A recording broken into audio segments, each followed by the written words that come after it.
سلفی علماء کرام موجودہ جہادی تحریکوں کی حمایت کیوں نہیں کرتے؟ علامہ ربیع بن ہادی المدخلی حفظہ اللہ سے سوال ہوا کہ ان دنوں بہت سے نوجوان اس بارے میں سوال کرتے ہیں کہ جو کچھ مسلمانوں کے ساتھ یہاں وہاں حالت دار ہو رہی ہے فلسطین، کشمیر اور چیچنیا میں، تو کیا ہمارے لیے وہاں جہاد کرنا مشروع ہے یا نہیں؟ ان سوالات میں سے ایک بطور نمونہ یہ ہے کہ سائل کہتا ہے میں کوئی طالب علم نہیں ہوں، لیکن مسلمانوں کے ساتھ جو کچھ یہاں وہاں فلسطین، چیچنیا اور کشمیر میں ہو رہا ہے اس کی وجہ سے بہت غمگین اور پریشان ہوں۔ میں جہاد کرنا چاہتا ہوں، آپ کی میرے لیے کیا نصیحت ہے اور میں کس چیز سے شروع کروں اور کس طرح جہاد مکمل ہوگا،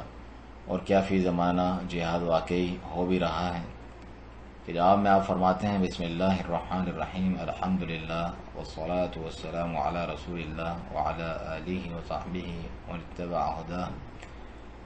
ہم اللہ تعالیٰ کے لیے برحق دین کا اعتقاد رکھتے ہیں، چاہے وہ عقائد کے ابواب میں ہوں یا جہاد کے، اور ہمارے نزدیک بلا شبہ جہاد اسلام کے کوہان کی چوٹی ہے، جیسا کہ رسول اللہ صلی اللہ علیہ وسلم نے اس بات کی خبر دی ہے کہ رأس الامر الاسلام، امر یعنی دین کا سر اسلام ہے، وعمودہ الصلاۃ، اور اس کا ستون نماز ہے، وذروۃ سنامہ الجہاد فی سبیل اللہ، اور اس کی کوہان کی چوٹی جہاد فی سبیل اللہ ہے۔ یہ جامع ترمذی کی حدیث کا ایک ٹکڑا ہے اور ابن ماجہ میں بھی موجود ہے۔ یہ وہ بات ہے جس کا ہم اللہ تعالیٰ کے لیے اعتقاد رکھتے ہیں، اور یہ کہ جہاد تا قیامت جاری رہے گا، یہ اسلام کے کوہان کی چوٹی ہے، اور یقیناً اللہ تعالیٰ نے جہاد کے ذریعے سے اسلام کو عزت دی۔ دنیا فتح نہیں ہوئی اور اسلام غالب نہیں ہوا مگر انہی شیر مجاہدین صحابہ کرام رضی اللہ عنہم کے جہاد کے ذریعے، اور جو ان کے نہج پر گامزن رہے کہ انہوں نے جہاد کے تمام ابواب کو قائم کیا، جن میں سے جہاد سیف تلوار کے ذریعے جہاد اور حجت و برہان کے ذریعے بھی جہاد ہے۔ جہاد اس دنگے فساد و افراتفری کا نام نہیں ہے کہ کوئی جاہل جہاد کے نام پر لوگوں کو اپنے پیچھے ہانکتا پھرتا ہے، بلکہ بلا شبہ جہاد کی شرائط اور اس کا وقت اہل ہدایت و علم جانتے ہیں۔ لہذا ہم روافض شیعہ کے جہاد کے ساتھ نہیں، نہ ہی رافضیت سے چمٹے ان کے دم چھلوں کے جہاد کے ساتھ ہیں۔ ہم ان کے ساتھ اس فاسد جہاد میں نہیں ہیں۔ ہم امت کو نصیحت کرتے ہیں کہ وہ کتاب اللہ اور سنت رسول اللہ صلی اللہ علیہ وسلم کی جانب لوٹ آئیں۔ انہیں چاہیے کہ وہ اپنے آپ کو برحق اسلام اور برحق سنت محمدیہ صلی اللہ علیہ وسلم پر تربیت دیں، تاکہ وہ اللہ تعالیٰ کی جانب سے نصرت کے مستحق قرار پائیں، کیونکہ اللہ تعالیٰ نے اپنی محکم کتاب میں مومنین سے نصرت کا وعدہ فرمایا ہے۔ فرمایا وَلَوْ قَاتَلَكُمُ الَّذِينَ كَفَرُوا لَوَلَّوُا الْأَدْبَارَ ثُمَّ لَا يَجِدُونَ وَلِيًّا وَلَا نَصِيرًا، اور اگر کافر تم سے لڑیں تو یقیناً پیٹ پھیر کر بھاگ جائیں گے، پھر وہ نہ کوئی حمایتی پائیں گے اور نہ کوئی مددگار۔ سنت اللہ التی قد خلت من قبل، اللہ کی سنت طریقے کے مطابق جو پہلے سے گزر چکا ہے، چلتا آیا ہے۔ وَلَن تَجِدَ لِسُنَّتِ اللَّهِ تَبْدِيلًا، اور تم اللہ کی سنت میں ہرگز کوئی تبدیلی تغیر نہیں پاؤ گے۔ لیکن اب مسلمان جس بھی مارکے میں کودتے ہیں شکست و ہزیمت اٹھاتے ہیں۔ کیوں؟ کیونکہ وہ اس وعدے کے مستحق ہی نہیں، انہوں نے صحیح ایمان کا حق ہی ادا نہیں کیا، اور نہ ہی کتاب اللہ اور سنت رسول صلی اللہ علیہ وسلم پر استقامت اختیار کی ہے۔ چنانچہ آپ پائیں گے کہ جو جہاد کا پرچم بلند کر رہے ہوتے ہیں یا تو سیکولر ہوں گے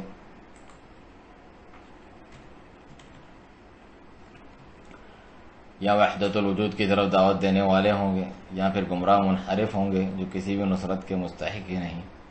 وہ اسباق و دروس جو اللہ تعالیٰ نے اس امت کو سکھلائے اس وقت بھی جبکہ رسول اللہ صلی اللہ علیہ وسلم ان کے درمیان موجود تھے اور مارکوں کی قیادت فرماتے تھے، کہ اس طرح ادنا اسباب بھی مسلمانوں کی ہزیمت کا سبب بن جاتے ہیں۔ یہ دیکھیں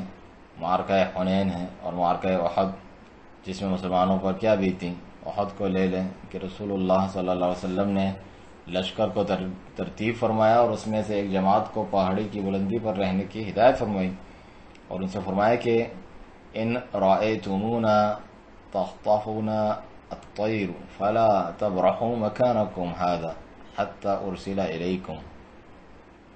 اگر تم یہ بھی دیکھ لو کہ پرندے ہم پر ٹوٹ پڑے ہیں پھر بھی اپنی جگہ سے مت ہٹنا جب تک میں تم لوگوں کو کہلا نہ بھیجوں، یعنی ہمیں جو ہے مار دیا گیا ہے اور پرندے نوچ رہے ہیں۔ وَإِن رَأَيْتُمُونَا حَزَمْنَا الْقَوْمَ أَوْ تَأْنَاهُمْ فَلَا تَبْرَحُوا حَتَّى أُرْسِلَ إِلَيْكُمْ، اسی طرح اگر تم یہ دیکھو کہ کفار کو ہم نے شکست دے دی ہے اور انہیں پامال کر دیا ہے، پھر بھی یہاں سے نہ ٹلنا جب تک میں تمہیں خود بلا نہ بھیجوں۔ صحیح بخاری اور مسند احمد وغیرہ کی روایت ہے۔ تو جب مشرکین کا زور ٹوٹ گیا اور شکست سے دو چار ہوئے تو ان پہرہ داروں نے کہا جو پہاڑی پر تھے کہ اب ہم کیا کریں؟ اللہ تعالیٰ نے یقیناً اب تو اپنے رسول صلی اللہ علیہ وسلم کو کامیابی عطا کر دی، چلو اتر کر غنیمت جمع کرتے ہیں۔ اس پر ان کے امیر نے بھی انہیں منع کیا لیکن انہوں نے ان کی نہ سنی۔ ان کے متعلق اللہ تعالیٰ نے یہ آیت نازل فرمائی کہ منکم من یرید الدنیا ومنکم من یرید الآخرہ، تم میں سے کچھ تو وہ تھے جو دنیا چاہتے تھے اور تم میں سے کچھ وہ تھے جو آخرت چاہتے تھے، یعنی کہ تم نے اختلاف و تنازع کیا،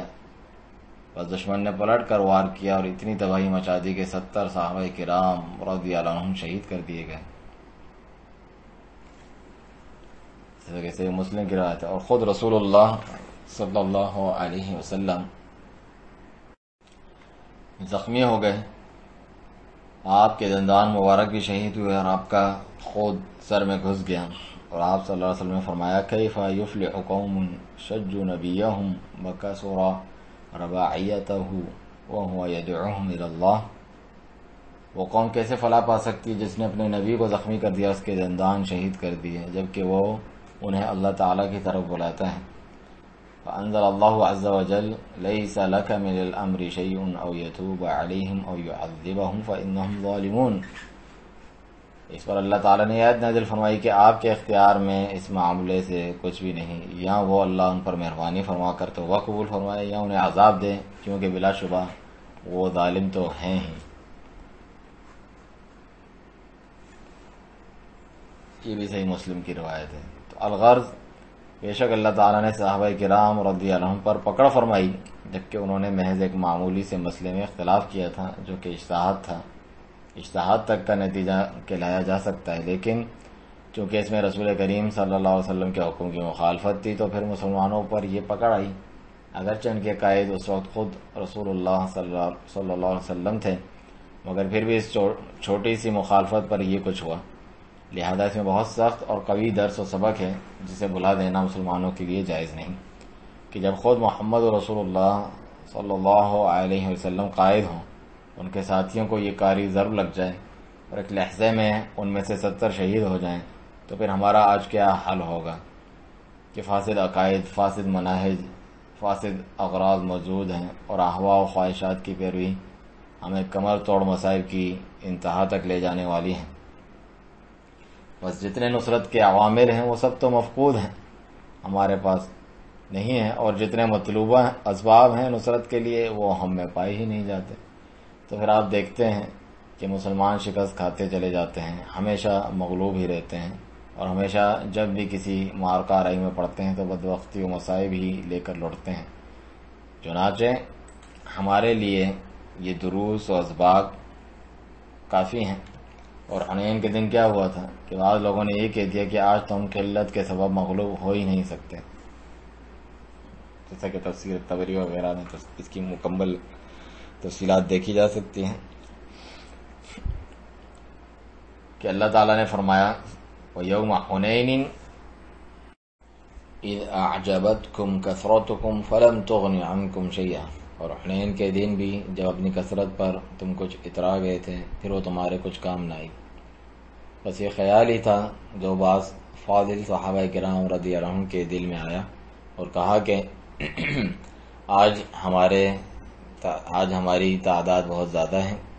ہم کبھی بھی قلت کے سبب شکست نہیں کھا سکتے۔ تو اللہ تعالیٰ نے انہیں سبق دکھلایا اور عزیمت اٹھانی پڑی، کوئی کھڑا نہیں رہ گیا سوائے رسول اللہ صلی اللہ علیہ وسلم کے ساتھ میں العباس، ابی سفیان، الحارث اور بعض صحابہ رضی اللہ عنہ تھے۔ تحقیق رسول اللہ صلی اللہ علیہ وسلم نے وہاں بہادری و شجاعت کے وہ جوہر دکھائے کہ جس کی وہ لوگ تاب نہیں رکھتے تھے اور فرماتے جاتے انا النبی لا کذب انا ابن عبد المطلب، میں نبی ہوں، کوئی جھوٹ نہیں، میں ابن عبد المطلب ہوں۔ اسے بخاری مسلم کی روایت ہے۔ اور العباس رضی اللہ عنہ کو حکم دیا کہ لشکر کو واپس آنے کی صدا لگائیں۔ بس ان کی پکار کو سن کر سارے صحابہ رضی اللہ عنہ رسول اللہ صلی اللہ علیہ وسلم کی طرف ایسے پلٹ کر آئے جیسے گائیں اپنے بچڑے کی طرف آتی ہیں۔ صحیح مسلم کی روایت۔ شاہد یہ ہیں کہ جب یہ واقعات نبی کریم صلی اللہ علیہ وسلم کی موجودگی تک میں ہوئے تو یہ تمام مسلمانوں کے لیے ایک درس و سبق ہے۔ آج آپ دیکھیں ان معرکوں کی قیادت کرنے والے کون ہیں۔ آج جب ہم جا کر فلسطین میں جہاد کرتے ہیں تو حزبیت کے جھنڈے تلے یا سیکولر جھنڈے تلے یا نصرانی جھنڈے تلے کہاں ہے خلیفہ، کہاں ہے قائد، کہاں ہے امیر، کہاں ہے خالد بن ولید رضی اللہ عنہ جیسے عظیم قائدین اور ایسے مخلص قائدین کہ جو سوائے اعلاء کلمت اللہ کی کسی چیز کے لیے قتال نہیں کرتے۔ کیا ایسا موجود ہے؟ بارک اللہ فیکم۔ کشمیر کو دیکھ لیں، جو روافظ، قبر پرست صوفیوں اور وحدت الوجود والوں کے مخلوط عقائد کا ملغوبہ ہے، ان کے معرکوں کے قائدین کون لوگ ہیں؟ یہی وحدت الوجود والے۔ جہاد کی قیادت تو خلافت اسلامیہ یا امارت اسلامیہ کرتی ہے، جو لا الہ الا اللہ کا پرچم بلند کرتی ہے، اس کا پورا لشکر اہل توحید مخلصین کا ہوتا ہے،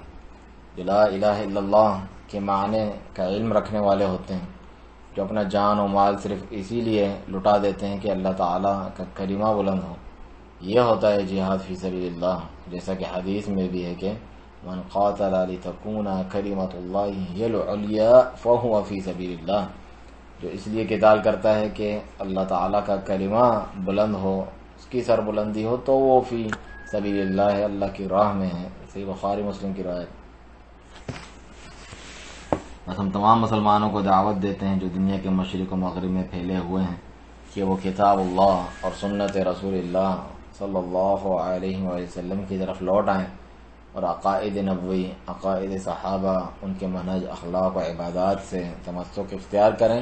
اور ان کے طریقے پر چلیں، اللہ کے لیے اخلاص اپناتے ہوئے، اللہ کے کلمے کو بلند کرنے کے لیے، نہ کہ فلاں کی بلندی و بالادستی کے لیے یا فلاں کے منہج کے لیے نہیں، بلکہ صرف اعلاء کلمت اللہ کے لیے۔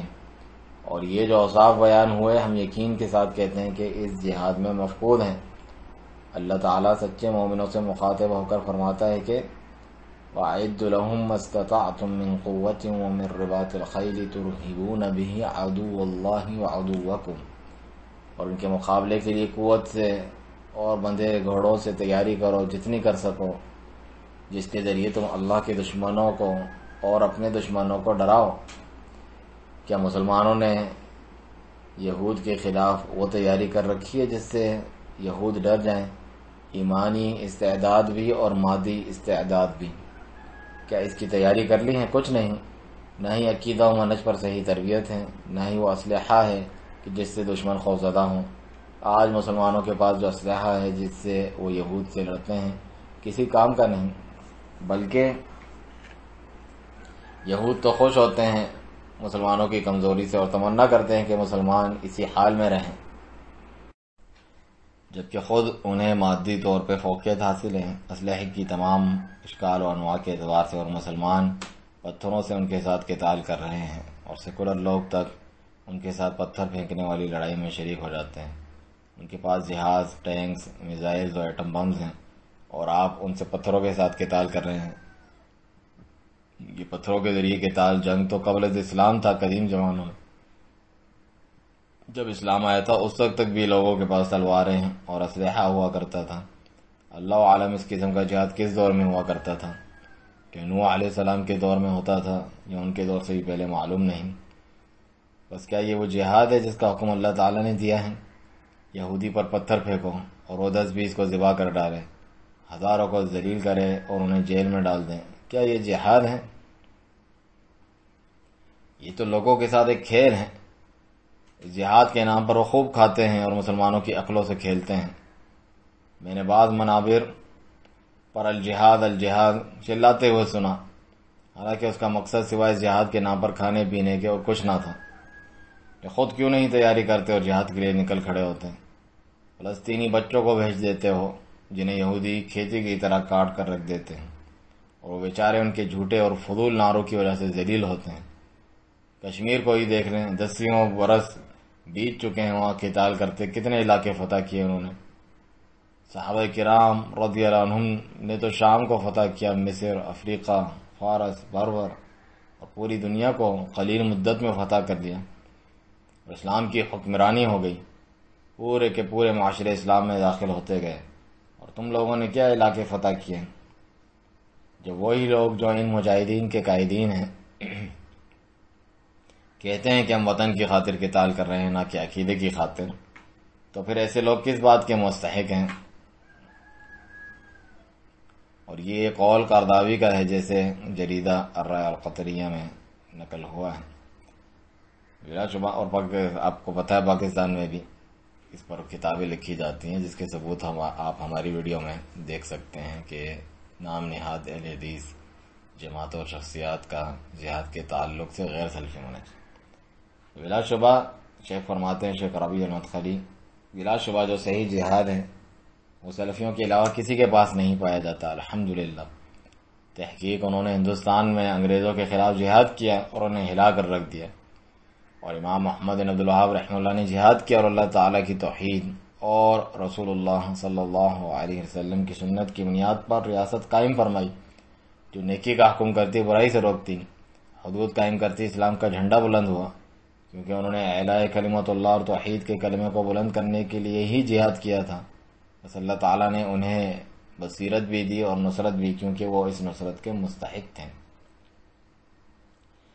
میں اس سوال کے جواب میں آپ کے سامنے شیخ الاسلام ابن تیمیہ رحمہ اللہ کا کلام پڑھتا ہوں، جو انہوں نے تاتاریوں کے خلاف جہاد کے بارے میں فرمایا۔ آپ البکری کے رد پر لکھی گئی کتاب میں فرماتے ہیں، الاستغاثہ جو کتاب ہے، کہ بلا شبہ اس چیز کی معرفت کے بعد جو رسول اللہ صلی اللہ علیہ وسلم لے کر آئے، ہم نے یہ جان لیا کہ یہ ایک دینی مسلمہ حقیقت ہے کہ آپ صلی اللہ علیہ وسلم کی امت کے لیے ہرگز بھی یہ مشروع و جائز نہیں کہ وہ فوت شدگان میں سے کسی کو پکارے، اس سے دعا کرے، نہ انبیاء کرام علیہ السلام کو، نہ صالحین کو، اور نہ ہی کسی غیر کو، نہ استغاثہ فریاد کے الفاظ کے ساتھ اور نہ ہی کسی دوسرے الفاظ کے ذریعے، نہ ہی استعاذہ پناہ طلبی کے الفاظ کے ساتھ، اور نہ اس کے علاوہ کسی لفظ کے ساتھ، جیسا کہ آپ صلی اللہ علیہ وسلم کی امت کے لیے ہرگز بھی جائز نہیں کہ وہ کسی میت کو سجدہ کرے یا غیر میت کو سجدہ کرے یا اس طرح سے کچھ کرے، بلکہ ہمیں علم ہے کہ آپ صلی اللہ علیہ وسلم نے ان تمام باتوں سے منع فرمایا ہے، اور یہ تو وہی شرک ہے کہ جسے اللہ تعالیٰ اور اس کے رسول صلی اللہ علیہ وسلم نے حرام فرمایا ہے۔ لیکن متاخرین میں پائے جانے والے غلبہ جہالت اور آثار رسالت سے متعلق قلت علم کے سبب ان کی اس وجہ سے تکفیر کرنا ممکن نہیں، یہاں تک کہ ان کے سامنے جو کچھ رسول اللہ صلی اللہ علیہ وسلم لے کر آئے اور اس کے مخالف امور اچھی طرح سے بیان و واضح نہ کر دیے جائیں۔ یہی وجہ ہے کہ جب کبھی بھی میں نے یہ مسئلہ بیان کیا تو جو کوئی بھی دین کے اصل اصولوں کی معرفت رکھتا تھا اس نے اس کی تائید کی اور کہا کہ واقعی یہی دین کے اصل ہیں۔ اور ہمارے ساتھیوں میں سے بعض اکابر مشائخ نے فرمایا کہ وہ سب سے عظیم بات ہے جو آپ نے ہمارے لیے بیان کی، کیونکہ وہ یہ جانتے تھے کہ یہی تو دین کی اصلیت ہے۔ یہاں شیخ الاسلام رحمہ اللہ نے جو کلام کیا اس کے ذریعے سے اہل خرافات و بدعات پر رد فرمایا، پھر ایک شخص کے بارے میں بتایا کہ وہ شیخ الاسلام ابن تیمیہ رحمہ اللہ کی دعوت کی تعریف کرتا ہے، اور شیخ الاسلام ابن تیمیہ رحمہ اللہ کی رہنمائی کے بعد اس نے توحید اور اس کے منافی شرک اور حقیقی اسلام کو سمجھ لیا تھا، تو اس نے یہ کہا کہ یہ وہ سب سے عظیم بات ہے جو آپ نے ہمارے لیے بیان کی۔ آگے شیخ الاسلام رحمہ اللہ فرماتے ہیں، اور ایک دوسرے زاویے سے یہ شخص یعنی البکری جس کے رد پر یہ کتاب لکھی گئی، اور اس کے جیسے جو فوت شدگان کو پکارتے ہیں، سوال کرتے ہیں، عرضیاں پیش کرتے ہیں، اور ان سے انتہائی بے بسی اور لاچارگی میں فریادیں کرتے ہیں، بلکہ ہو سکتا ہے وہ فوت شدگان سے اس سے بھی بڑھ کر عقیدت رکھتے ہوں، کیونکہ یہ لوگ ہر اس حاجت و ضرورت جو ان پر آن پڑتی ہے میں انہی فوج شدگان کا قصد کرتے ہیں اور ان سے ایک مضطر بے کس و لاچار کی جیسی دعا کرتے ہیں، یعنی جس میں تو مشرکین بھی اللہ کے لیے جو ہے اخلاص اپنا لیتے تھے، یعنی جو اس پکارے جانے والے فوج شدہ کے لیے خشوع و خضوع، ذلت و انکساری اختیار کرتا ہے اور انتہائی مخلص ہوتا ہے، ایسے حال میں ہوتا ہے جو کہ اللہ تعالیٰ کی عبادت کی جانب متوجہ ہونے میں اس کا نہیں ہوتا، یا دعا کے ذریعے اللہ تعالیٰ کی طرف متوجہ ہونے میں نہیں ہوتا، بلکہ ان سب سے بدترین بات تو یہ ہے الیاذ باللہ، اللہ کی پناہ، کہ اس فوج شدہ کے لیے یوں اخلاص اپناتا ہے کہ جو اسے نہ بچا سکتا ہے نہ کوئی نفع دے سکتا ہے، بس یہ پکارنے والا اس کے سامنے روتا ہے، خشوع و خضوع اختیار کرتا ہے، ذلت و انکساری اس پر طاری ہوتی ہے، انتہائی دل شکستہ ہو کر اور شدید طمع و امید کے ساتھ دعا کرتا ہے۔ اس کے برعکس جب وہ اللہ تعالیٰ کو پکارتا ہے، دعا کرتا ہے، تو بس عام عادت کی طرح اپنے رب عز و جل کے سامنے اپنی حاجت و ضرورت میں سے کسی کا اظہار ہی نہیں کرتا۔ آگے شیخ الاسلام رحمہ اللہ فرماتے ہیں، بس وہ اس سے ایک مضطر کی طرح دعا کرتے ہیں، اس میت کی دعا سے یا اس سے براہ راست دعا کرتے ہوئے یا اس کی قبر کے پاس دعا کی خصوصیت جانتے ہوئے وہاں دعا کرنے سے اپنی حاجت روائی کی امید کرتے ہیں، لیکن اس کے برخلاف جب وہ اللہ تعالیٰ کی عبادت کرتے ہیں یا اس سے دعا کرتے ہیں تو اکثر اوقات وہ محض عادتاً یا تکلفاً ایسا کرتے ہیں۔ دیکھیں، ایک طرف بدعت اور دوسری طرف شرک۔ اللہ کی قسم میں نے بنگلہ دیش میں قبر کے پاس وہ خشوع و خضوع و ذلت و انکساری دیکھی کہ اللہ کی قسم اس کے جیسی کعبۃ اللہ کے پاس نہیں دیکھی۔ اللہ کی قسم واللہ وہ قبر کے سامنے جو خشیت اختیار کرتے ہیں وہ اس سے بڑھ کر ہوتی ہے جو اللہ تعالیٰ کے سامنے بیت اللہ العتیق میں کرتے ہیں، اللہ کے اس قدیم گھر کعبۃ اللہ میں۔ پھر شیخ الاسلام رحمہ اللہ نے فرمایا، یہاں تک کہ جب اسلام سے خارج دشمن تاتاریوں نے دمشق پر چڑھائی کر دی تو یہ سب کے سب فوج شدگان کے مزارات کی طرف مشکل کشائی اور حاجت روائی کے لیے لپکے۔ ان کے بعض شعراء نے یہ اشعار پڑھے، یا خائفین من التتر لوذوا بقبر ابی عمر، اے تاتاریوں سے خائف لوگوں ابی عمر کی قبر سے لو لگاؤ، اور کہا اعوذ بقبر ابی عمر ینجیکم من الضرر، ابی عمر کی قبر کی پناہ میں آؤ، وہ تمہیں نقصان و ضرر سے نجات دے گا۔ میں یعنی شیخ ربی یہ کہتا ہوں، اس قسم کے نام نہاد اسلامی فوج اور لشکر اللہ تعالیٰ ہی سے عافیت کا سوال ہے۔ اس قسم کے اسلامی فوج اور لشکر اور ان جیسے بہت سے مجاہدین ہر جگہ پائے جاتے ہیں، بلکہ مجاہدین کی غالب اکثریت اسی نوعیت کی ہوتی ہے، جیسے روافض، صوفی، حلولی، وحدت الوجود والے۔ پھر شیخ الاسلام رحمہ اللہ فرماتے ہیں، بس میں نے ان سے کہا، یہ لوگ نیک اولیاء جنہیں تم پکار رہے ہو، اگر اس حال میں خود وہ بھی تمہارے ساتھ مل کر جہاد کر رہے ہوتے تو ایسے ہی شکست کھاتے جیسے مسلمانوں نے یوم احد میں وقتی شکست کھائی تھی، کیونکہ یہ بات فیصل ہے کہ لشکر بعض اسباب کے تحت ہی ٹوٹتا ہے، اور وہ اسباب قرآن کریم کی مخالفت اور نبی کریم صلی اللہ علیہ وسلم کی مخالفت ہیں۔ لیکن اگر ہم اس مخالفت کو یوم احد میں ہوئی تھی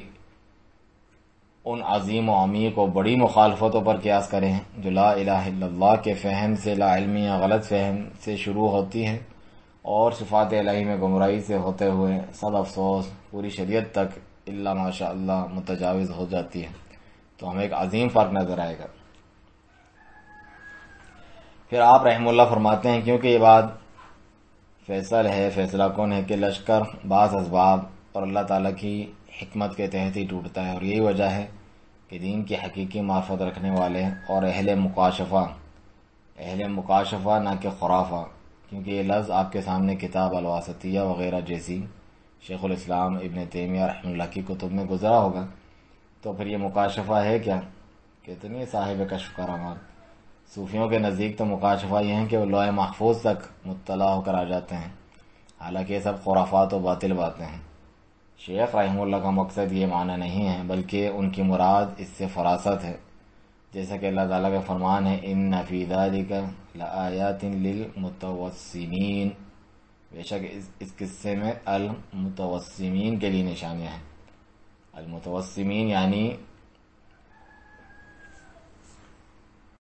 المتفرسین، فراست والوں کے لیے۔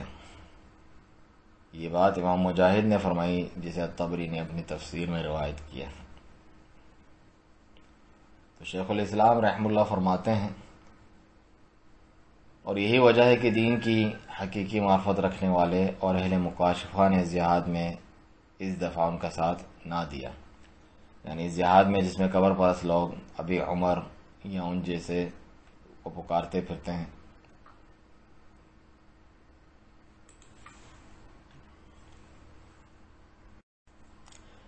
تو انہوں نے فرمایا ہم اس جہاد میں داخل نہیں ہوں گے، یہ شرکیہ جہاد ہے، یہ اعلاء کلمت اللہ کے لیے نہیں۔ آپ رحمہ اللہ نے فرمایا اور انہوں نے قتال نہیں فرمایا، کیونکہ وہ شرعی قتال تھا ہی نہیں کہ جس کا اللہ تعالیٰ اور اس کے رسول صلی اللہ علیہ وسلم نے حکم فرمایا ہے، کیونکہ وہ تو اعلاء کلمت اللہ اور کلمہ توحید کے نشر کے لیے ہوتا ہے۔ بس جہاد تو اللہ کے اس دین حق کی سربلندی کے لیے ہوتا ہے جو اس نے محمد رسول اللہ صلی اللہ علیہ وسلم پر نازل فرمایا۔ جو کوئی اس اساس پر جہاد کرتا ہے اور اس کے پاس عقیدہ ہے، منہج ہے، تو وہ حقیقی مجاہد ہے انشاءاللہ، جبکہ جو شرک، بدعات اور گمراہی کے پرچم کو بلند کرنے کے لیے جہاد کرتا ہے تو یہ شرعی جہاد نہیں۔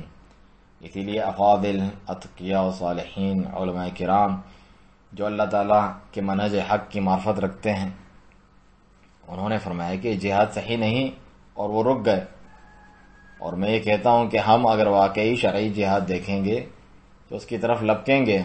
اور اگر گمراہ کن جہاد دیکھیں گے تو اللہ کی قسم اس میں نہیں کودیں گے، یہاں تک کہ وہ وقت آ جائے کہ جس میں جہاد کے وہ مطالب پورے ہوتے ہوں جن کا اللہ تعالیٰ نے حکم دیا ہے، تو ہم اس کی طرف تمام لوگوں سے زیادہ تیز ہوں گے انشاءاللہ۔ پھر آپ رحمہ اللہ فرماتے ہیں اور اس میں جو کچھ شر و فساد تھا، یعنی اس فاسد قتال میں جو شر و فساد تھا، اور انہی شر و فساد میں سے یہ ہزیمت اور شکست بھی تھی۔ اور یہاں جب یہود مسلمانوں کو شکست دیں گے تو یہی کہیں گے کہ دیکھو ہمارا دین مسلمانوں کے دین سے افضل ہے، اگر ان کا دین حق ہوتا تو وہ ہمیں شکست دے دیتے، لیکن ہمارا ان کو شکست دینا اس بات کی دلیل ہے کہ ہمارا دین حق ہے۔ وہ لوگ اس طرح اپنے پیروکاروں کو کہتے ہیں۔ آپ رحمہ اللہ فرماتے ہیں اور قتال سے مطلوبہ نصرت کا نہ ملنا وغیرہ جیسے اسباب کے پیش نظر انہوں نے اس میں شرکت نہیں فرمائی، کیونکہ اے لڑنے والے، آپ اللہ کے دشمنوں سے قتال کرتے ہو تاکہ اسلام کی نصرت و جیت ہو، نہ کہ اسلام کی شکست ہو اور مسلمان ذلیل ہوں۔ لیکن ان لوگوں کو کوئی پرواہ ہی نہیں، نصرت کے اسباب کو حاصل ہی نہیں کرتے اور شکست کی کوئی پرواہ بھی نہیں۔ اور ان میں سے جو کچھ عقل رکھنے والے ہیں وہ یہ بات اچھی طرح سے جانتے ہیں کہ شکست ہی مقدر ہوگی، اس کے باوجود بھی اس فاسد جہاد کے نعرے بلند کرتے رہتے ہیں۔ پھر آپ رحمہ اللہ نے فرمایا کیونکہ جو دینی علم اور توحید و شرک کو جاننے والے تھے وہ یہ جانتے تھے کہ اس میں نہ دنیا کا حصہ ملنا تھا اور نہ ہی آخرت کا کوئی ثواب، یعنی اس جہاد میں یہ دونوں باتیں نہیں۔ بس دیکھیں کہاں وہ جہاد جس کے زعم میں یہ لوگ مبتلا ہیں، اور کہاں وہ جہاد جس کو اللہ تعالیٰ نے فرض قرار دیا ہے اور اس کی غرض و غایت کی بھی حد بندی فرمائی، اور اس فاسد گمراہ کو منحرف جہاد کو بھی جانے کہ جس کی غایت اس غایت سے مختلف ہے، یعنی جس کا گول ٹارگٹ جو ہے،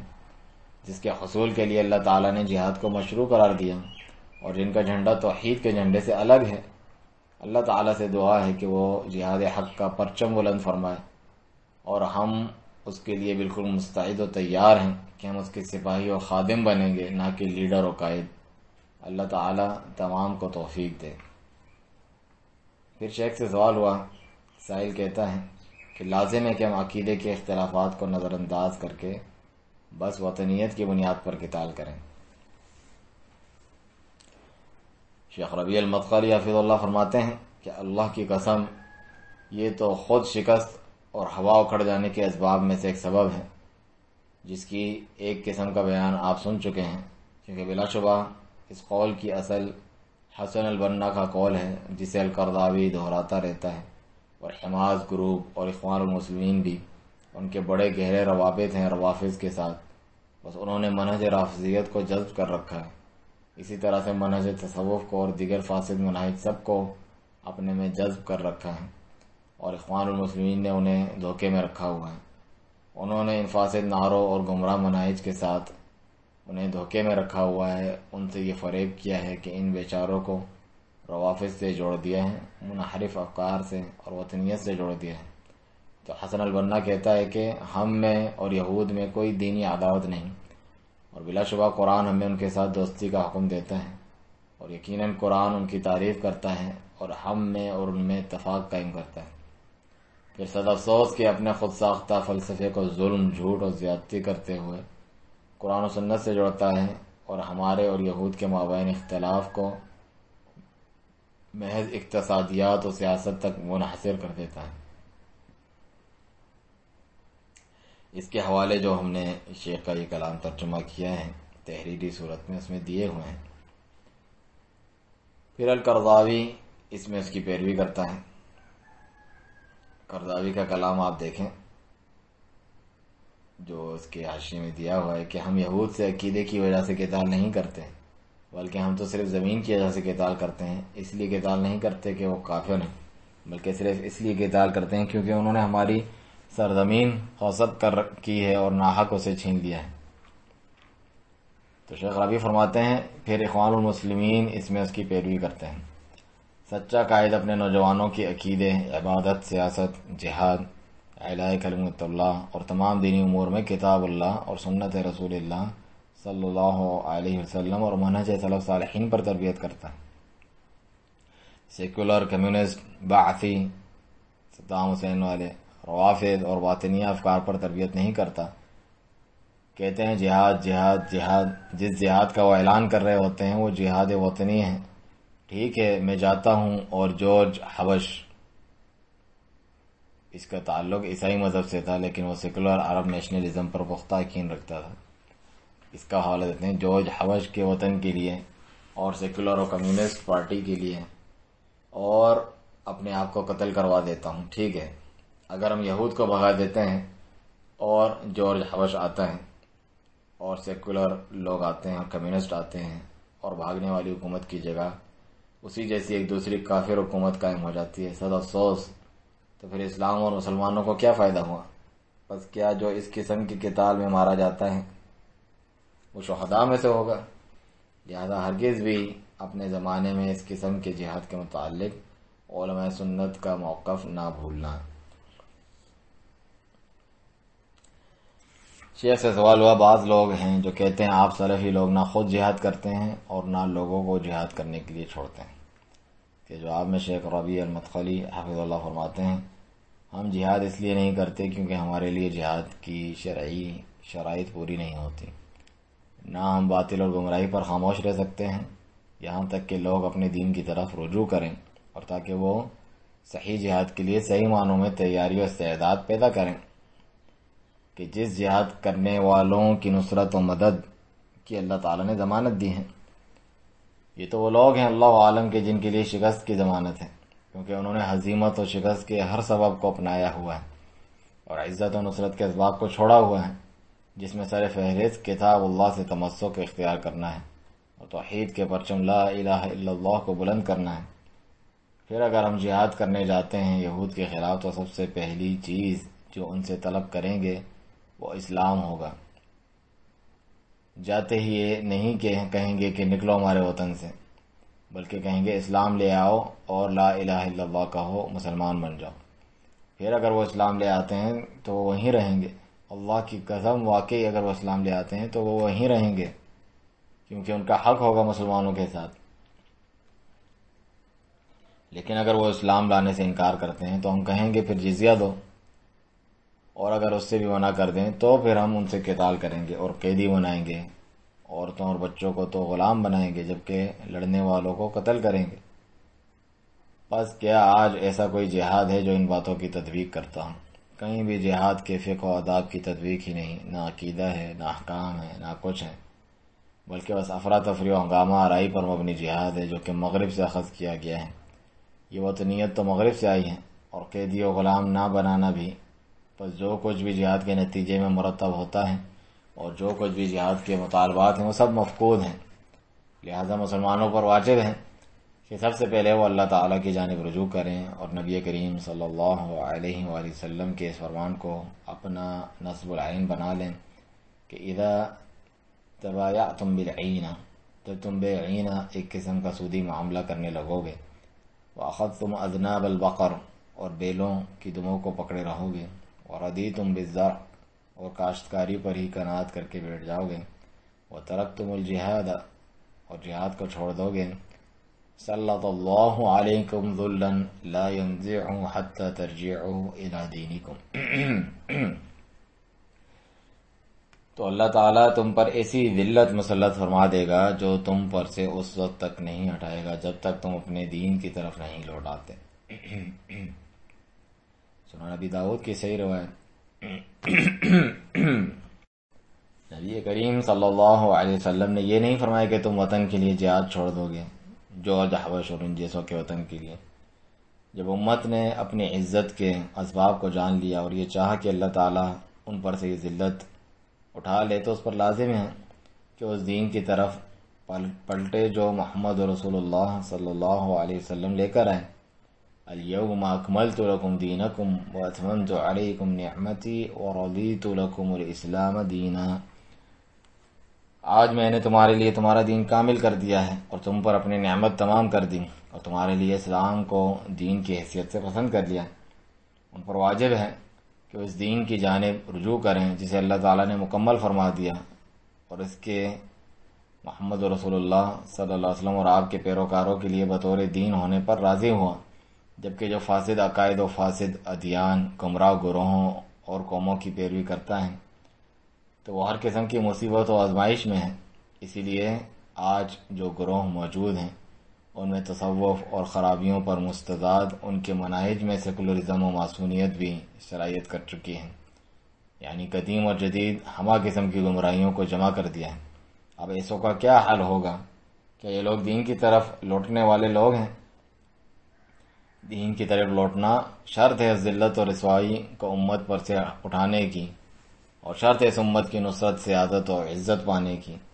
اور اس شرط کے بغیر امت کو کچھ بھی حاصل نہیں ہو سکتا۔ اور موجودہ حقیقت بھی اس بات پر شاہد ہے۔ اللہ کی قسم، انہوں نے افغانستان میں طویل عرصہ اور کئی برس جہاد کیا، پھر بھی کابل کو فتح نہیں کر سکے مگر انہی کمیونسٹوں کے ذریعے۔ ہم بھی ان کے ساتھ جہاد پر گئے تھے اور وہ کہتے تھے ہمارے ہاتھوں میں افغانستان کی زمین کا 80% حصہ ہے، بس وہ اس 80% سے ایک بالش بھی نہیں بڑھ سکے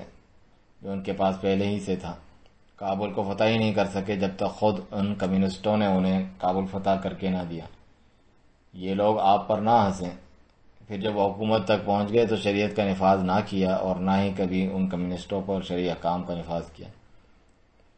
یہ لوگ تو جب جہاد کر کے حکومت تک پہنچ گئے تو امریکہ چلے گئے اور روس چلے گئے اور کہا ہم وہی کریں گے جو آپ کو راضی کریں، یعنی ان کو کہا کہ ہم وہی کریں گے جو آپ کو راضی کریں۔ کہ یہ ہے وہ جہاد جس کا حکم اللہ تعالیٰ نے دیا ہے، اور کیا یہ وہ نتائج ہیں جو اللہ تعالیٰ اس جہاد سے چاہتا ہے؟ ہمیں وہ جہاد ذرا دکھائیں جس نے نفع دیا ہو اور اس کے اچھے ثمرات ظاہر ہوئے ہوں۔ میں یہ کہتا ہوں بے شک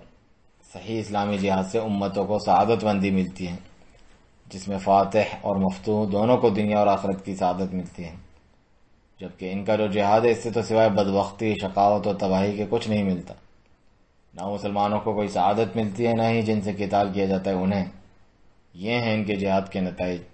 کیا اس جہاد کا کوئی ثمرہ بھی ہے؟ مجھ سے ایک الجزائری نوجوان نے پوچھا ہم ان طواغیت کے ساتھ کیا کریں؟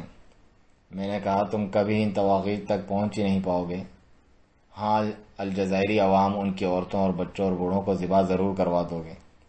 اس کی معیشت تباہ کر دو گے اور دین کو بھی تباہی کا شکار کر دو گے۔ اگر آپ کے ہاں اسلامی جہاد ہے تو فرانس جاؤ، اٹلی جاؤ، یہاں اندلس، اسپین جاؤ، وہاں بھی فوراً ان کے خلاف اچانک سے جہاد نہ کرنا بلکہ ان کی حدود پر کھڑے ہو کر ان سے کہنا کہ لا الہ الا اللہ کہو۔ اگر وہ کہہ دیں تو الحمدللہ وہ مسلمان ہو جائیں گے، جو کچھ مسلمانوں کے حقوق و فرائض ہیں وہ سب انہیں حاصل ہو جائیں گے،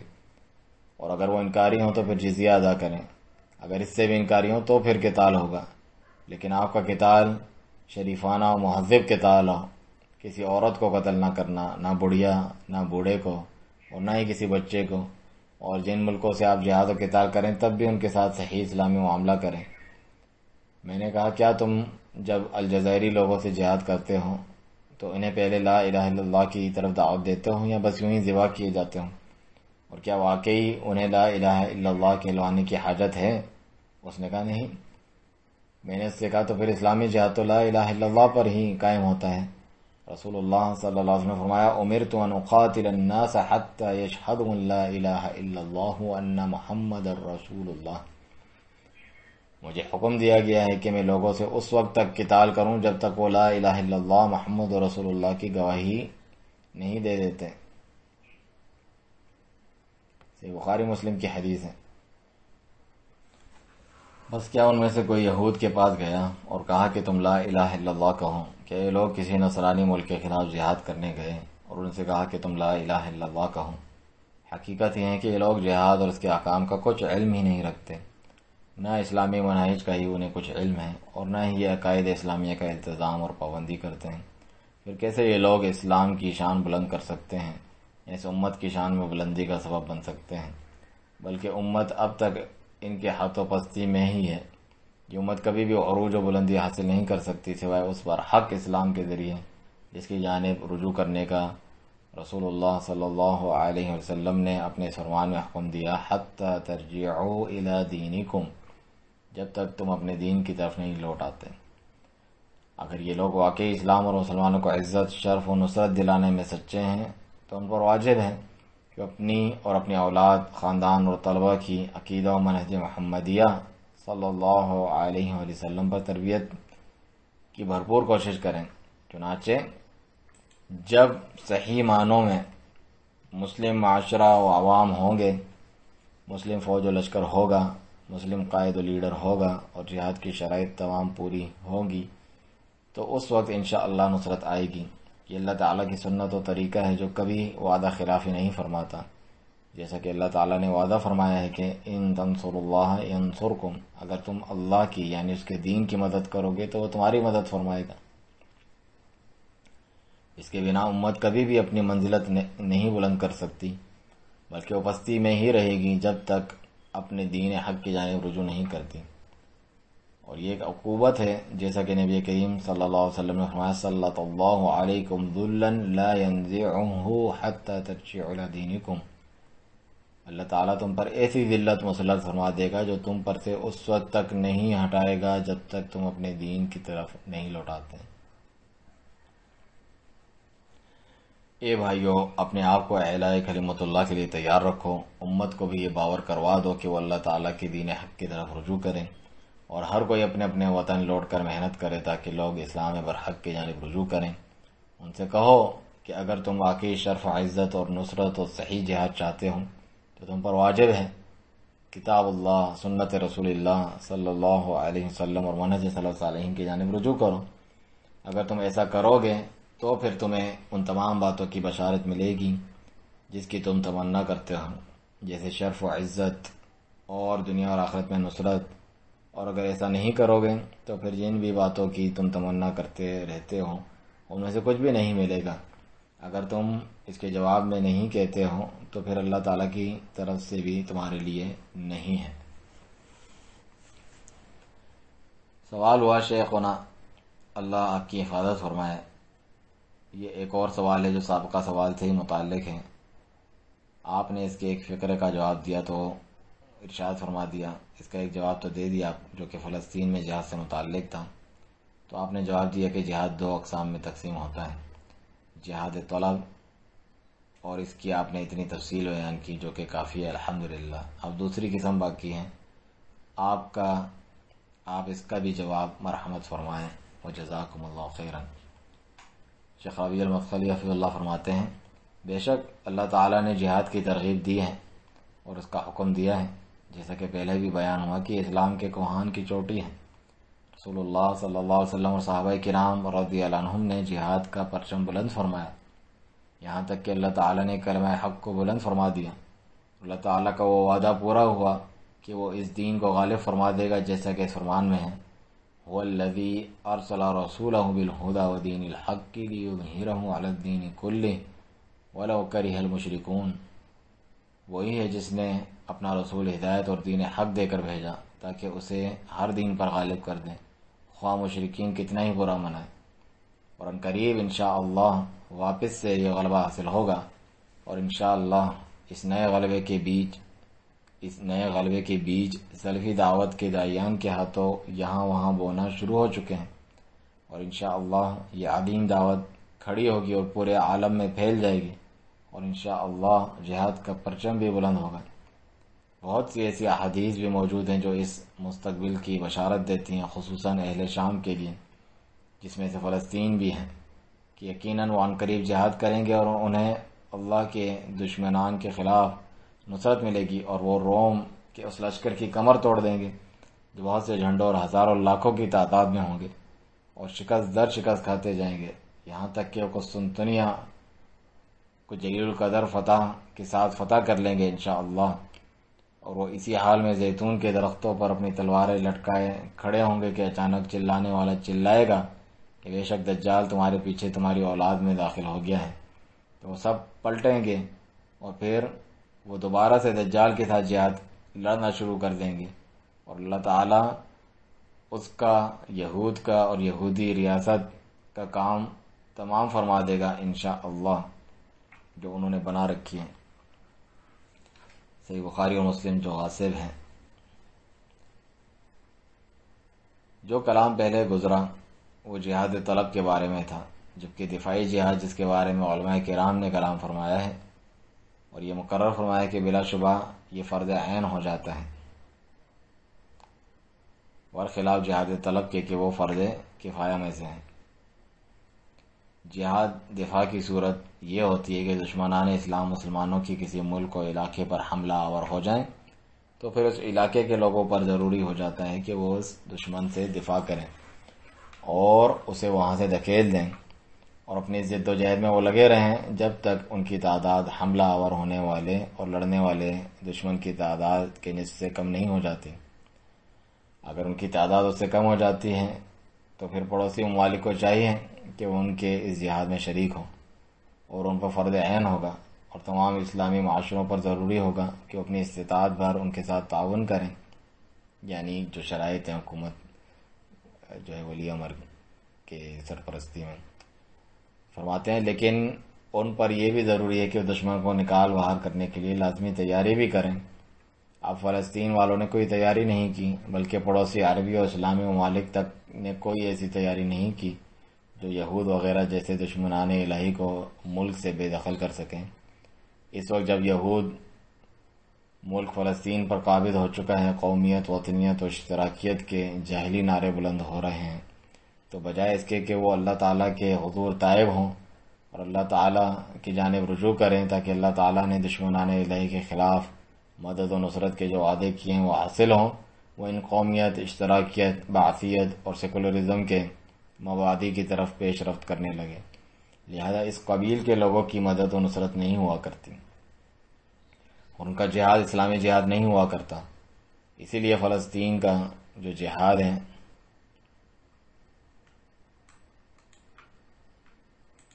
وہ آج تک اسلامی جہاد نہیں بنا، بلکہ وہ صرف قومیت و وطنیت ہے۔ بس اگر مسلمان اللہ تعالیٰ کی جانب رجوع کریں، اس کے حضور تائب ہوں، اپنی اور اپنی اولاد، اپنی فوج کی تربیت اللہ تعالیٰ کی خالص توحید اور اعلاء کلمت اللہ کے لیے جہاد پر کریں، تو انشاءاللہ اس وقت وہ اس خطرناک دشمن کو مار بھگا سکتے ہیں کہ جو طاقتور اور مہلک ترین اسلحہ کی انواع و اقسام سے لیس ہے، اور جس کی پشت پناہی و مدد یورپی ممالک اور امریکہ بھی کرتے ہیں، جبکہ ان کی کوئی مدد نہیں کرتا۔ تو پھر میں اسے جلد بازی اور حماقت سمجھتا ہوں کہ آپ اس دشمن کا مقابلہ پتھروں سے کریں۔ بلا شبہ یہ ایسی حماقت ہے جس کو اسلام مسترد کرتا ہے، اور تمام عقل مند لوگ بھی، کہ آپ کا دشمن مہلک و طاقتور ترین اسلحے کی انواع سے لیس ہو، جیسے جہاز، ٹینکس، میزائلز، بختر بند گاڑیوں اور آخر تک جو جدید ترین اسلحہ ان کے پاس ہیں، اور آپ کے پاس سوائے پتھر کے کچھ نہ ہو، اس کے ذریعے آپ دشمن کو اپنے اوپر برانگیختہ کریں، ابھاریں، بھڑکائیں، اپنے خلاف اکسائیں۔ لیکن ہاں، اگر دشمن مسلمانوں کے گھروں اور ان کی فیملیز پر دعویٰ بول دیتا ہے تو ان کو اپنا دفاع کرنا چاہیے۔ مجھ سے فلسطین سے سوال کیا گیا کہ اگر وہ ہم پر حملہ آور ہو جائیں تو ہم کیا کریں؟ میں نے جواب دیا ان سے لڑیں۔ اگر وہ آپ پر یا فیملی خاندان پر حملہ آور ہو ہی جاتے ہیں تو پھر جس چیز سے بھی ان سے لڑیں، چاہے پتھر ہو، ڈنڈا ہو، یہاں تک کہ اپنے ناخنوں اور دانتوں تک سے لڑیں، لیکن اس کو دفع السائل کہا جاتا ہے۔ اس کے وہ جہاد والے احکام ہوتے بھی نہیں ہیں کہ اس کو دلیل بنا کر پیش کیا جائے۔ اس لیے شیخ فرماتے ہیں لیکن اس دشمن کو خود سے برانگیختہ کر کے ابھار کے اپنے خلاف نہ ابھاریں جبکہ آپ کمزوری اور ضعف کے آخری درجے پر ہیں۔ ہاں، تعلیم کی جانب پیش قدمی کریں۔ میں فلسطینیوں سے کہتا ہوں کہ صحیح اسلامی منہج پر تربیت حاصل کریں تو عنقریب اللہ تعالیٰ آپ کے لیے اس مشکل سے نکلنے کا راستہ پیدا فرما دے گا، جیسا کہ فرمان الہی ہے وَمَن يَتَّقِ اللَّهَ يَجْعَل لَّهُ مَخْرَجًا وَيَرْزُقْهُ مِنْ حَيْثُ لَا يَحْتَسِبُ۔ اور جو اللہ تعالیٰ سے ڈرے گا وہ اس کے لیے نکلنے کا کوئی نہ کوئی راستہ بنا دے گا اور اسے ایسی جگہ سے روزی دے گا جس کا اسے گمان بھی نہ ہو۔ بس آپ کو چاہیے کہ اللہ تعالیٰ کے لیے دین میں اخلاص اپنائیں، اور آپ کو چاہیے کہ اپنی اولاد اور فیملی کی تربیت اللہ تعالیٰ کی خالص توحید پر کریں تاکہ اللہ تبارک و تعالیٰ کی جانب سے نصرت کے مستحق قرار پائیں۔ ساتھ ہی اسلحہ کے ذریعے بھی تیاری کریں، تب جا کر انشاءاللہ جہاد کا پرچم بلند کریں تو اللہ تعالیٰ آپ کی ضرور مدد فرمائے گا اور نصرت عطا کرے گا۔ لیکن یہ یعنی فتح کی بشارت والی بات جو ابھی جہاد ہو رہا ہے اس کے بارے میں میں نہیں کہہ سکتا۔ اللہ تعالیٰ سے دعا ہے کہ وہ مسلمانوں کو توفیق دے کہ وہ اللہ تعالیٰ کی جانب تائب ہوں، اس کی جانب لوٹ آئیں تاکہ ان سے اس ذلت کی چھاپ رفع ہو کے جس کے بارے میں صادق و مصدوق صلی اللہ علیہ وسلم نے خبر دی کہ بلا شبہ یہ ذلت اس امت پر سے نہیں اٹھے گی جب تک وہ کتاب اللہ اور سنت رسول اللہ صلی اللہ علیہ وسلم کی جانب سچا و سنجیدہ رجوع نہیں کرتے۔ بس یہ عزت، نصرت اور اس ذلت کا رفع ہونا، اٹھ جانا، یہ سب کا سب اس دین کی جانب صحیح رجوع کرنے کے مرہون منت ہے جو محمد رسول اللہ صلی اللہ علیہ وسلم لے کر آئے۔ جب یہ حاصل ہو جائے گا تو انشاءاللہ اللہ کے دشمنوں کے خلاف جس بھی معرکے میں مسلمان کودیں گے فتح و نصرت کا تاج انہی کے سر پہ سجے گا۔ اللہ عز و جل کا فرمان ہے وَلَوْ قَاتَلَكُمُ الَّذِينَ كَفَرُوا لَوَلَّوُا الْأَدْبَارَ ثُمَّ لَا يَجِدُونَ وَلِيًّا وَلَا نَصِيرًا سُنَّتَ اللہ۔ اور اگر کافر تم سے لڑیں تو یقیناً پیٹ پھیر کر بھاگ جائیں گے، پھر وہ نہ کوئی حمایتی پائیں گے اور نہ کوئی مددگار۔ یہ اللہ کی سنت ہے جس کے برخلاف کبھی نہیں ہو سکتا۔ یہ کائناتی ربانی سنت ہے۔ اگر ہم اس شرعی سنت پر چلیں گے جو ہم سے مطلوب ہے تو پھر اللہ تعالیٰ کی کائناتی سنت بھی بروئے کار آئے گی، اور وہ سنت یہ ہے کہ اللہ تعالیٰ کا وعدہ ہے دشمن پر نصرت و فتح دینے کا۔ لہذا اگر آپ یہود اور ان کے علاوہ جو بھی ہیں ان سے لڑنے میں سچے ہیں تو پھر آپ پر لازم ہے کہ یہ ہتھیار اپنے پاس رکھیں، ایمان کا ہتھیار اور عقیدے کا ہتھیار، اس کے بعد مادی اسلحہ بھی، لیکن جو موجودہ حالت ہے تو کبھی نہیں، کیونکہ ایمان کا ہتھیار کمزور ہے۔ میں یہ نہیں کہتا کہ بالکل ہی معدوم ہے، لیکن بہت زیادہ ضعیف و کمزور ضرور ہے، مطلوبہ معیار سے بہت دور، اور مادی اسلحہ تو ہے ہی نہیں۔ اس لیے جہاد طلب کا تو وقت نہیں، ابھی تو صرف دفاعی جہاد ہے اس شکل و صورت میں جو میں نے آپ کے لیے ذکر کی۔ اس کے علاوہ شیخ ابن عثیمین رحمہ اللہ سے بھی جب پوچھا گیا سوال، پہلے آپ بعض علاقوں جیسے افغانستان میں جہاد کے لیے جانے کا فتویٰ دیا کرتے تھے، لیکن اب آپ اس کا فتویٰ نہیں دیتے، اس کی آخر کیا وجہ ہے؟ تو شیخ فرماتے ہیں کیونکہ نتائج کے اعتبار سے امور متغیر ہو چکے ہیں، تبدیل ہو چکے ہیں۔ کیونکہ جب شروع میں جنگ ظاہر ہوئی تھی افغانستان میں تو ہم وہاں جانے کی تائید کیا کرتے تھے، لیکن ہم جو چاہتے تھے نتائج اس کے برخلاف سامنے آئے۔ جو لوگ وہاں سے واپس لوٹ کر آئے سوائے ان کے جنہیں اللہ نے محفوظ رکھا، باقی سب کا حال معروف ہے۔ یعنی آپ جانتے ہیں کہ خارجی تکفیری اور دہشت گردی پر مبنی افکار پر وہ گامزن ہیں۔ اسی طرح جو وہاں باقی رہ گئے ان کے مابین بھی سر توڑ خانہ جنگی ہیں۔ باہر علاقے میں دعا ہے کہ تمام باتیں جو ہیں نام نہاد جہادی اور خارجی تحریکوں کے تعلق سے ہیں، البتہ کتاب و سنت اور فہم مورج و سلف کے مطابق اسلامی ممالک کی افواج جو دشمنوں کے خلاف حکومت کی سربراہی میں لڑتی اور دفاع کرتی ہیں وہی شرعی جہاد کی صحیح صورت ہے۔ ہاں، اپنے عقیدے، عمل و اخلاص اور مادی قوت کی اصلاح کی سب کو نصیحت کی جاتی ہے۔ جہاں جہاں مسلمان کمزور و مظلوم ہیں اللہ ان کی نصرت فرمائے اور سب کو دین کی جانب لوٹنے کی توفیق بھی دیں، اور جتنے بھی شرعی شرائط ہیں سنت نبوی صلی اللہ علیہ وسلم کے مطابق ضوابط ہیں جہاد کے، اس کے تعلق سے مختلف جو ہیں آڈیوز اور لٹریچر آپ ہماری ویب سائٹ پر دیکھ کر مستفید ہو سکتے ہیں۔ وجزاکم اللہ خیرا، سبحانک اللہم و بحمدک، اشہد ان لا الہ الا انت، استغفرک و اتوب الیک۔